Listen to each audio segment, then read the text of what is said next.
আমি এখন মাননীয় মন্ত্রী জনাব আনিসুল হক ব্রাহ্মণবাড়িয়া 4-কে তার বক্তব্য রাখার আহ্বান জানাচ্ছি। আপনার সময় 10 মিনিট।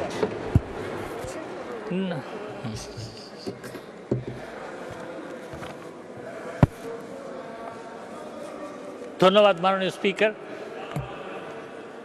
মাননীয় স্পিকার, স্বাধীনতার সুবর্ণ জয়ন্তী উপলক্ষে জাতীয় সংসদে মহামান্য রাষ্ট্রপতির ভাষণ শেষে মাননীয় সংসদ নেতা ও মাননীয় প্রধানমন্ত্রী জননেত্রী শেখ হাসিনার উত্থাপিত বিধি 147 এর প্রস্তাব সমর্থন করে আমাকে কিছু বলার সুযোগ দেওয়ার জন্য আপনাকে আন্তরিক ধন্যবাদ। মাননীয় স্পিকার, আমার বক্তব্যের শুরুতেই আমি গভীর শ্রদ্ধা ও কৃতজ্ঞতা জানাচ্ছি সর্বকালের সর্বশ্রেষ্ঠ বাঙালি, সোনার বাংলার স্বপ্নদ্রষ্টা, স্বাধীনতার স্থপতি, জাতির পিতা বঙ্গবন্ধু শেখ মুজিবুর রহমানের প্রতি। স্মরণ করছি মুক্তিযুদ্ধে আত্মত্যাগকারী 30 লক্ষ শহীদ ও নির্যাতিত 2 লক্ষ মা বোনকে। গভীর শ্রদ্ধা জানাচ্ছি বঙ্গমাতা শেখ ফজিলতুন্নেসা মুজিব সহ 1975 সালের 15ই আগস্ট নির্মম হত্যাকাণ্ডে শিকার বঙ্গবন্ধু পরিবারের 17 জন শাহাদাতবাসীকে। শ্রদ্ধাভরে স্মরণ করছি 1975 সালের 3রা নভেম্বর ঢাকা কেন্দ্রীয় কারাগারে নৃশংস হত্যাকাণ্ডে নিহত আমাদের জাতীয় 4 নেতাকে। মাননীয় স্পিকার, স্বাধীনতার সুবর্ণ জয়ন্তী আমাদের সকলের জন্য একটা আনন্দের বছর। মাননীয় স্পিকার, এই মহান সংসদে আলোচনার সুবিধার্থে আমার বক্তব্যকে আমি 3টা ভাগে ভাগ করেছি। প্রথম অধ্যায়টি হচ্ছে বাংলাদেশের স্বাধীনতার স্থপতি জাতির পিতা বঙ্গবন্ধু শেখ মুজিবুর রহমানকে উৎসর্গ করে। বঙ্গবন্ধুর জীবন আদর্শ বিশ্লেষণ করলে দেখা যাবে তিনি ছিলেন চরিত্রে, স্বভাবে, বিশ্বাসে এবং আদর্শে জাতীয়তাবাদী, গণতন্ত্রমনা, সমাজতন্ত্রী এবং ধর্মনিরপেক্ষ। সর্বোপরি একজন দূরদৃষ্টি সম্পন্ন মহামানব। ভারত বিভাগের পরপরই তিনি বুঝতে পারেন বাঙালিরা সত্যিকারের অর্থে কোনো স্বাধীনতা লাভ করেননি। তারা কেবল একটি ঔপনিবেশিক শাসনের কবল থেকে আরেকটি ঔপনিবেশিক শাসনের কবলে পড়েছে। এই শাসনে খাজা নিজামুদ্দিন, মোহাম্মদ আলী অফ বগুড়া, চট্টগ্রামের ফজলুল কাদের চৌধুরী সাহেবরা নব্য জমিদার বা ভাইসরয় ভূমিকায় অবতীর্ণ হয়েছেন। বঙ্গবন্ধু সহজেই বুঝতে পারেন পাকিস্তানের উপনিবেশ থেকে বাংলার মানুষকে মুক্ত করতে হলে আবারও সংগ্রাম করতে হবে, বাংলার আপামর মানুষকে সংগঠিত করতে হবে। এর প্রথম পদক্ষেপ হিসেবে তিনি কাল বিলম্ব না করে ছাত্রলীগ প্রতিষ্ঠা করেন। মাতৃভাষার মর্যাদা রক্ষায় প্রথম থেকেই সোচ্চার হন। এর বিনিময়ে 1948 সালেই তিনি কারারুদ্ধ হন, হয়ে ওঠেন সংগ্রামী ছাত্র নেতা। 1949 সালে তিনি কারাগার থেকে থাকা অবস্থায় আওয়ামী লীগ প্রতিষ্ঠা হলে কারাগার থেকে মুক্তি পাওয়ার পরই তিনি দেশব্যাপী আওয়ামী লীগকে সংগঠিত করতে মাঠে নেমে পড়েন। 1948 সাল থেকে 1970 সাল পর্যন্ত পূর্ব পাকিস্তানের প্রতিটি আন্দোলনে তিনি নেতৃত্ব দান করেন। শত জেল, জুলুম, নির্যাতন, ষড়যন্ত্র বঙ্গবন্ধুকে তার অভীষ্ট লক্ষ্য তথা বাংলার মানুষের অধিকার এবং স্বাধিকার অর্জনের লক্ষ্য থেকে বিচ্যুত করতে পারে নাই। তিনি শোষিত মানুষের মুক্তির সংগ্রামে ছিলেন আপোষহীন, বাঙালির ন্যায্য অধিকার আদায়ে ছিলেন অবিচল। সেই প্রত্যয় ব্যক্ত হয়ে 1966 সালে বাঙালির মুক্তির সনদ 6 দফা ঘোষণার মাধ্যমে সে সময় বাংলার মানুষ যতই বঙ্গবন্ধুর প্রতি নির্ভরশীল হয়ে পড়ছিল, তৎকালীন শাসক গোষ্ঠীর নেতা আইয়ুব খান ততই বঙ্গবন্ধুকে দমাতে তার ওপর অত্যাচার, নিপীড়ন মাত্রা বাড়িয়ে দিয়েছিল। কারণ আইয়ুব খান বুঝতে পেরেছিল যে বঙ্গবন্ধু শেখ মুজিবুর রহমানকে দাবায় রাখা যাবে না। তাই তাকে আগরতলা ষড়যন্ত্র মামলার 1 নম্বর আসামি করে চিরকালের জন্য নিবৃত্ত করার ষড়যন্ত্র করেছিল। কিন্তু বাংলার জনগণ আইয়ুব খানের ষড়যন্ত্র বুঝতে মোটেই ভুল করেনি। ছাত্রনেতা গণ অভ্যুত্থান ঘটিয়ে ছাত্র জনতা গণ অভ্যুত্থান ঘটিয়ে স্বৈরাচারী আইয়ুব সরকারকে আগরতলা মামলা প্রত্যাহার করে শেখ মুজিবকে কারামুক্তি দিতে বাধ্য করেছিল। 22শে ফেব্রুয়ারি কারামুক্তির পরের দিন রেসকোর্স ময়দানে ছাত্র সংগ্রাম পরিষদের পক্ষ থেকে শেখ মুজিবকে নাগরিক সম্বর্ধনা দেওয়া হয় এবং তাকে বঙ্গবন্ধু উপাধিতে ভূষিত করা হয়।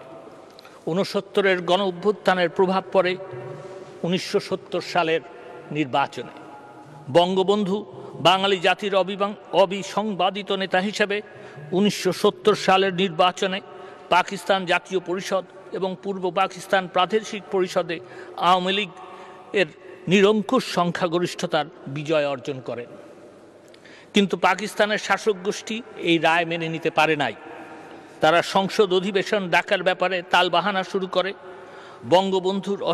বঙ্গবন্ধু অসহযোগ আন্দোলনের ডাক দিয়ে 7.5 কোটি বাঙালিকে স্বাধীনতা যুদ্ধের জন্য প্রস্তুত করায় 7ই মার্চ 1971 সালে বাংলার ইতিহাসের সর্ববৃহৎ জনসভায় ভাষণ দেন। এ যেন মন্ত্র উচ্চারণ। এই ভাষণে তিনি রাজনীতি, সমরনীতি, অর্থনৈতিক সম্বলিত করে সঠিক সদস্য চয়নের মাধ্যমে 24 বছরের পাকিস্তানি শাসন আমলের নির্যাতন, বঞ্চনা এবং বৈষম্যের প্রকৃত চিত্র জনগণের সামনে তুলে ধরেন। সেই সাথে নিজস্ব ভঙ্গিতে উচ্চারণ করেন, আর দাবায় রাখতে পারবা না। এই আহ্বানের সমগ্র জাতি একত্রিত হয়ে উত্তাল সমুদ্রের মতো উদ্বেলিত হয়ে ওঠে। ভাষণের শেষ পঙ্ক্তিতে কোট, এবারের সংগ্রাম আমাদের মুক্তির সংগ্রাম, এবারের সংগ্রাম স্বাধীনতার সংগ্রাম, আনকোট।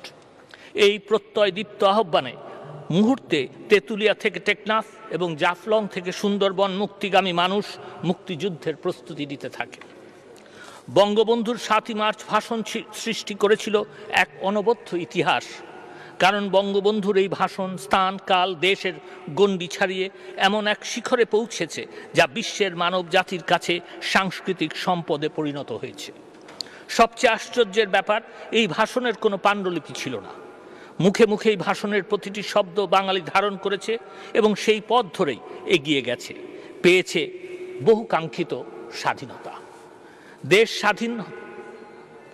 স্বাধীনের মাত্র 10 মাসের মাথায় জনগণের মৌলিক অধিকার নির্ভর সাম্য, মানবিক মর্যাদা ও সামাজিক সুবিচার ভিত্তিক সংবিধান প্রণয়ন করে দেন বঙ্গবন্ধু। নব্য স্বাধীন দেশকে একটি মজবুত কাঠামোর ওপর দাঁড় করান।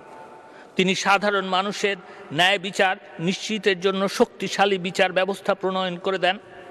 স্বাধীন বাংলাদেশে মাত্র 3.5 বছর সময়ের মধ্যে বঙ্গবন্ধু অভূত উন্নয়ন করেন। 25 বিঘা পর্যন্ত জমির খাজনা মওকুফ করেন। 22 লাখের অধিক কৃষক পরিবার পুনর্বাসন করেন।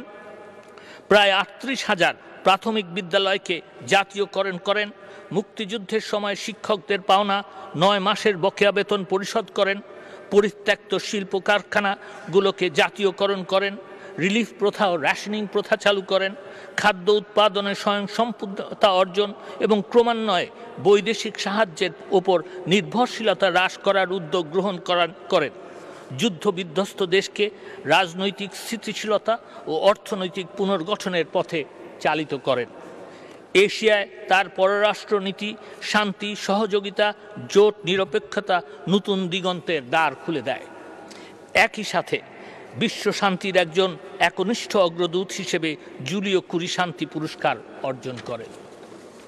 মাননীয় স্পিকার, বঙ্গবন্ধু রাজনৈতিক জীবনে অনন্য গুণাবলী অর্জন করেই হয়ে ওঠেন দৈন্যপীড়িত, দুর্দশাগ্রস্ত ও উপেক্ষিত বঞ্চিত বাঙালির মহান জাতীয়তাবাদী নেতা এবং বাঙালির শত সহস্র বছরের স্বাধীন রাষ্ট্র কামনার স্বপ্ন বাস্তবায়নের মহান রূপকার। তাই তিনি বাংলাদেশ রাষ্ট্রের স্থপতি ও স্রষ্টা এবং জাতির পিতা। ব্রিটিশ পার্লামেন্ট সদস্য লর্ড ফেনার বলেছেন, coat, "In a sense, Sheikh Mujib is a greater leader than George Washington, Mahatma Gandhi and De Valera." অনন্য কৃতির জন্যই বঙ্গবন্ধু সর্বকালের সর্বশ্রেষ্ঠ বাঙালি। কারণ তিনি বাঙালির হাজার বছরের স্বপ্নের এবং অন্তরের অন্তঃস্থলে প্রথিত থাকা স্বাধীনতার আকাঙ্ক্ষায় প্রকাশ ঘটিয়েছেন। পৃথিবীর ইতিহাসে আর কোনো নেতা এমন ভয়ঙ্কর জটিল পরিস্থিতির মুখে দাঁড়িয়ে এত অকুতভয় স্বাধীনতার কথা উচ্চারণের সাহস করেননি। এই নজিরবিহীন ঘটনার জন্যই তিনি বাংলাদেশের স্বাধীনতা সংগ্রামের 3 মিনিট ও সরি মিনিট 5 মিনিট। ধন্যবাদ মাননীয় স্পিকার।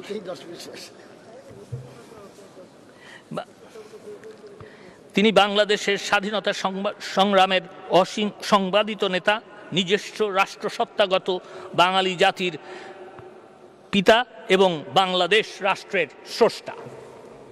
বঙ্গবন্ধুর অতুলনীয় কৃতিত্বে তিনি বাংলাদেশের 4টি ধর্মবিভক্ত অসম ও অসম্বদ্ধ উপাদানে গঠিত বাঙালি জাতির এবং প্রায় অর্ধশত ক্ষুদ্র জাতিসত্তাকে একই জাতি রাষ্ট্র গঠনের আন্দোলনে অটুট ঐক্য গঠিত করে দক্ষিণ এশিয়ায় এক অনন্য ধর্মনিরপেক্ষ এবং গণতান্ত্রিক ও সমাজতন্ত্র রাষ্ট্র গঠনে সক্ষম হয়েছে।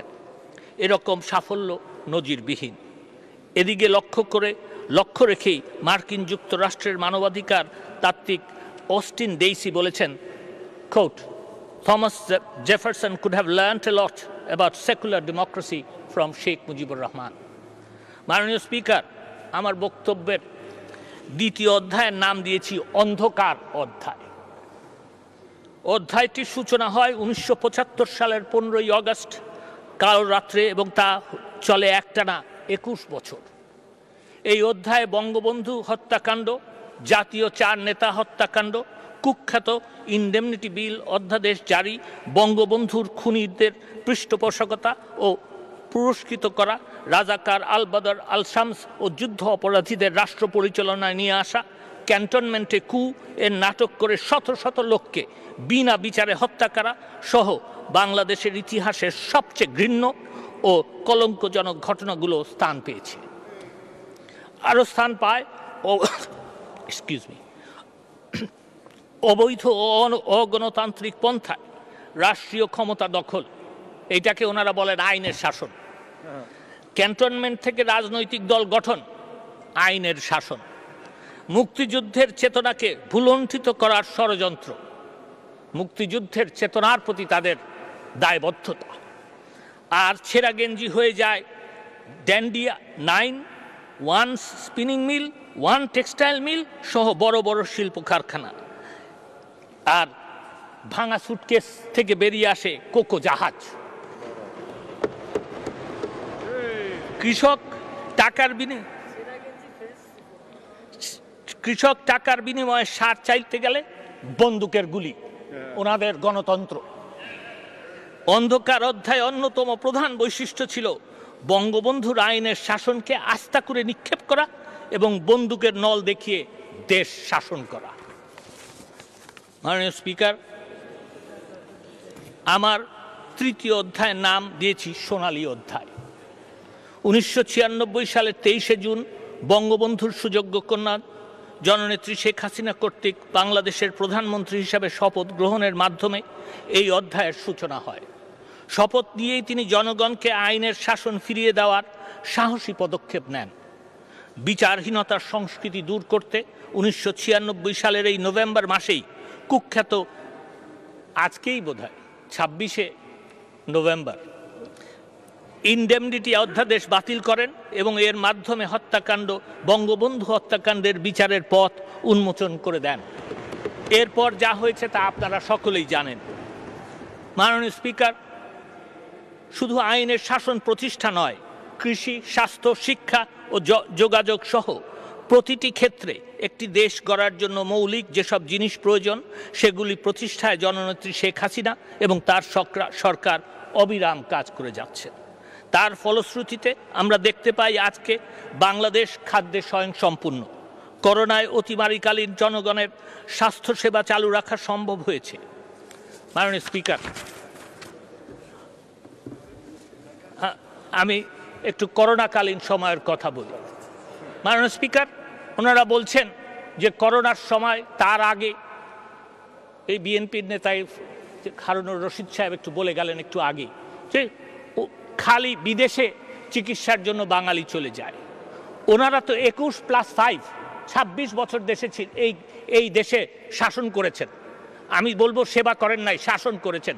ওনারা কি স্বাস্থ্য ব্যবস্থা তৈরি করেছেন যেটার থেকে মানুষ বিদেশে গিয়ে স্বাস্থ্য সেবা নিবে না কেন?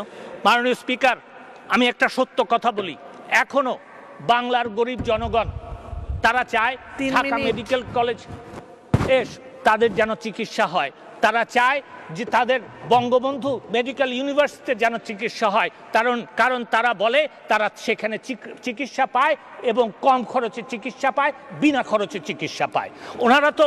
ওনারা তো দেখেন খালি ওই পশ্চিম দিক, ওনাদের তো একটা জায়গা আছে ওখানে কাবা শরীফের পরে আর আমাদের থেকে আগে, ওই জায়গাটার মধ্যেই ওনারা তো ন্যস্ত, ওনারা তো ওখান থেকে বেরিয়ে আসতে পারেন নাই।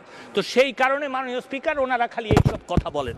মাননীয় বিএনপি, আচ্ছা মাননীয় স্পিকার, ওনারা বিএনপির সকলেই বলে আমাদের নেত্রীকে এখনই বিদেশে পাঠাতে হবে, আমাদের নেত্রীকে এখনই বিদেশে পাঠাতে হবে, আর ওনার চিকিৎসা করাতে হবে বিদেশে। মাননীয় স্পিকার, আমাদের দেশের চিকিৎসা খুব খারাপ। ওনাদের বিএনপির নেতা খালেদা জিয়া তিনবার হাসপাতালে গেছে, এর আগে 2 বার গেছেন, সুস্থ হয়ে বাড়িতে ফিরে এসছেন। মাননীয় স্পিকার, আমরা বলেছি বিদেশ থেকে যদি ডাক্তার আনতে হয় আনেন, চিকিৎসা করান, সেই লাইনে কোনোদিন হাঁটবে না, সেই কথা চিন্তাও করবে না, সেই দিকে একটা পদক্ষেপও নিবে না, শুধু বলবে বিদেশ পাঠায় দেন। আরে বিদেশ থেকে একজন ডাক্তার এনে যদি চিকিৎসা করায়,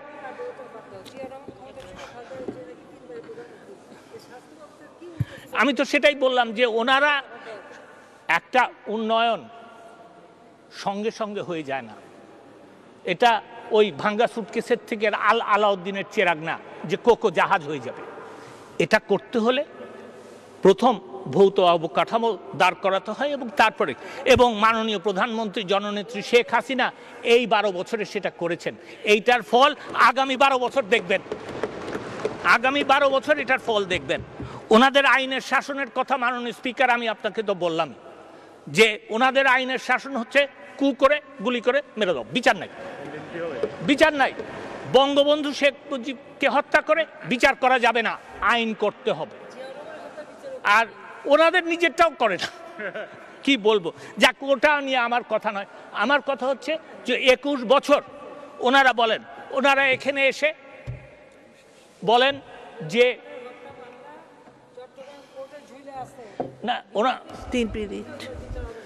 ওনারা বলেন, মাননীয় স্পিকার আমাকে আর 2টা মিনিট বাড়িয়ে দেন। ওনারা বলেন কি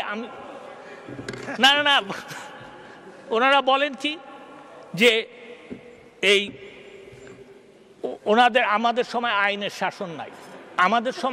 শাসন নাই। কি কেন?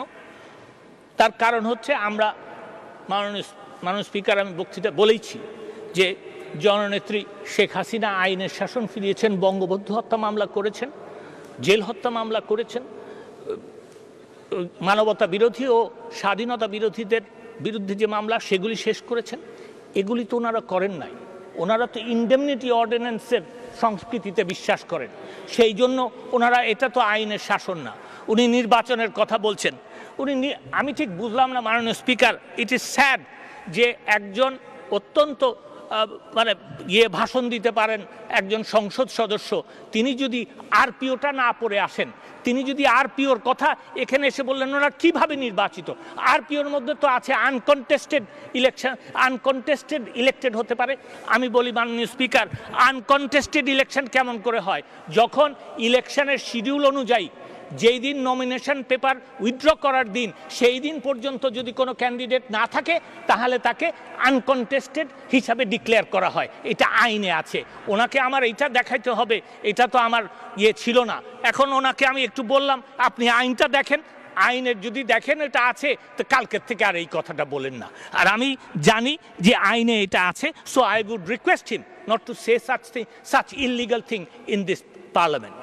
মাননীয় স্পিকার, আমি আপনার অনেক সময় নিয়ে নিয়েছি, আমি শুধু লাস্ট একটা কথা বলেই শেষ করছি।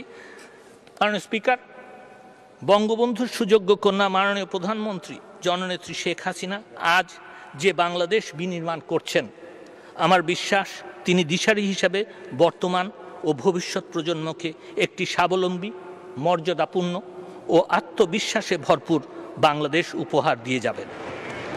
আমার বিশ্বাস, ভবিষ্যৎ প্রজন্ম এই দিশারির আলোতে আলোকিত হয়ে বাংলাদেশকে বিশ্বের উন্নত দেশের শীর্ষ অবস্থানে এগিয়ে নিয়ে যাবেন। জয় বাংলা, জয় বঙ্গবন্ধু। ধন্যবাদ মাননীয় মন্ত্রী।